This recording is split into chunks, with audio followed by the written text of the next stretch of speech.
श्री राम ज्योतिष India YouTube channel में सभी ज्योतिष प्रेमियों का स्वागत है। आज की कक्षा का विषय प्रसंग है शनि और शुक्र की दशा अंतर्दशा परस्पर जब आती हैं तो उसके फल का विचार किस प्रकार किया जाए। क्योंकि शनि में शुक्र की अंतर या शुक्र में शनि का अंतर जब भी आता है तो या तो जातक को बहुत ही तरक्की और प्रगति करा देता है और फर्श से अर्श पर पहुंचा देता है, अथवा बहुत ही तेजी से उसके भाग्य की हानि करता है और उसको अर्श से फर्श पर लाकर गिरा देता है। वैसे तो शनि दुख का कारक है, शुक्र सुख का कारक है, लेकिन दोनों परस्पर एक ही समूह के ग्रह हैं, दोनों एक दूसरे के मित्र हैं। लेकिन इनकी दशा अंतर्दशा का विचार करने के लिए किसी भी ज्योतिषकार को बहुत ही सावधान रहना चाहिए। कालिदास जी ने अपनी पुस्तक उत्तर कालामृत में 6ठे अध्याय में 2 श्लोकों में इसका बड़ी सटीकता से विचार किया है। उन्होंने बताया है कि शुक्र और शनि यदि दोनों उच्च हों, स्वक्षेत्री हों, वर्गोत्तम आदि होकर, योग कारक और बलवान होकर किसी जन्म पत्रिका में बैठे हों और उनमें एक की दशा और दूसरे की अंतर्दशा आ रही हो तो ऐसे समय में कुबेर के समान राजा भी भिक्षा का भक्षण करने वाला अर्थात दरिद्र और दुखी होता है। यदि उनमें से एक बलवान और एक बलहीन हो तो बलवान ग्रह अपने योग का फल देने में समर्थ होता है, अन्यथा यदि दोनों बलवान होंगे तो कोई सा ग्रह भी अपने बल का, अपने योग कारक स्थिति का फल देने में समर्थ नहीं हो पाता और जातक को दुखों के गर्त में धकेल देता है। दोनों ही मित्र हैं और यदि 2 ग्रह मित्र होकर उत्तम स्थिति में हों तो उनकी दशा अंतर्दशा में अच्छा फल मिलना चाहिए। यह बात युक्ति से संगत है, लेकिन देखने में भी यही आता है कि दोनों यदि बलवान होते हैं, अच्छी स्थिति में होते हैं, कारक बनकर फल देने वाले होते हैं तो परस्पर एक दूसरे की दशा अंतर्दशा आने पर जातक को प्रगति के बजाय अवनति की तरफ ले जाते हैं और उसको दर दर की ठोकर खाने पर मजबूर तक कर देते हैं। इनमें एक यदि निर्बल होगा तभी उसका फल मिल पाता है। अगले श्लोक में महाकवि कालिदास ने बताया है कि यदि दोनों ही बल रहित हों, लगन से 6ठे 8वें 12वें बैठे हों, या इन भावों के मालिक हों, या इन भावों के स्वामियों के साथ बैठे हों, अशुभ स्थिति में बैठे हों, तो यह अपनी दशा और अंतर्दशा में परस्पर जब आएंगे तो शुभ फल देंगे, सुख और भोग देने वाले होंगे। यदि इनमें एक अच्छे भाव का स्वामी होगा, दूसरे खराब भाव का स्वामी होगा, लेकिन दोनों ही निर्बल होंगे, शत्रु राशियों में होंगे, नीच राशियों में होंगे, पाप ग्रहों के प्रभाव में होंगे, तो इनके फल आपस में एक दूसरे की दशा अंतर्दशा आने पर शुभ फल देने वाले होते हैं, सुख और भोग प्रदान करने वाले होते हैं। इसलिए यदि ये दोनों ग्रह बलवान होते हैं, योग कारक होते हैं, तो इनके फल सामान्यतः अच्छे नहीं मिलते, यह अवनति की तरफ जातक को ले जाते हैं। अब विचार करते हैं कुछ उदाहरण कुंडलियों पर। तो सबसे पहले आपके सामने एक कुंडली जो प्रस्तुत हो रही है, राज कपूर जो एक प्रसिद्ध कलाकार थे उनकी कुंडली है, कर्क लगन की कुंडली है। यहाँ पर शुक्र और शनि चतुर्थ भाव में, एक स्वराशि में और एक उच्च राशि में, दोनों ही पंच महापुरुष योग बना रही हैं। शुक्र चतुर्थ भाव में अपनी राशि का है और उच्च राशि का शनि है, दोनों ही पंच महापुरुष योग बना रही हैं, राजयोग बना रहे हैं और सुख भाव में दोनों स्थित हैं। 10वें भाव पर दोनों की दृष्टि है, दोनों ही बलवान हैं। शुक्र की महादशा में शनि की अंतर्दशा जुलाई 1976 से सितंबर 1979 तक रही इनके जीवन में। तो शनि ने अपनी अंतर्दशा में शुक्र का फल दिया और योग कारक और बलवान स्थिति होने के कारण यह फल बहुत अशुभ रहा।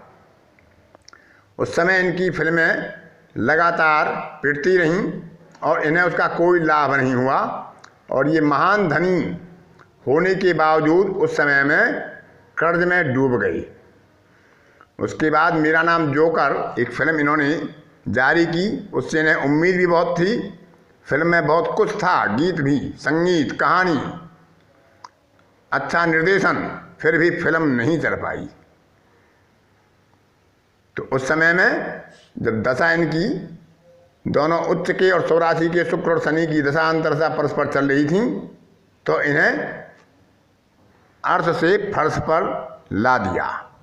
दशा जब निकल गई उनके बाद इन्होंने पुनः अपने आप को स्थापित किया।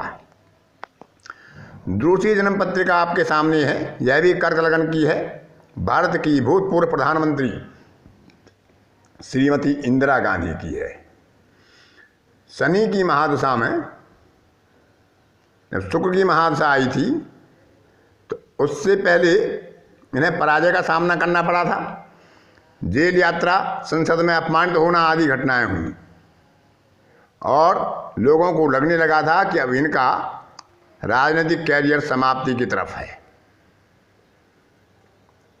तो इनका शुक्र 6वें भाव में राहु के साथ है और शनि लग्न में है लेकिन अपनी शत्रु राशि में, अपनी मूल त्रिकोण से 6वें भाव में। तो जब शुक्र की दशा शनि की दशा में शुक्र की अंतर्दशा आई थी तो ये पुनः चुनाव जीती थी और उनके बाद फिर जब मध्यावधि चुनाव हुए तो इन्होंने उसमें फिर सफलता प्राप्त की और फिर अपने कैरियर को संभाला और पुनः प्रधानमंत्री पद पर आसीन हुई। अगली जन्म पत्रिका आपके सामने इस सदी के महानायक की उपाधि प्राप्त करने वाले अमिताभ बच्चन की है।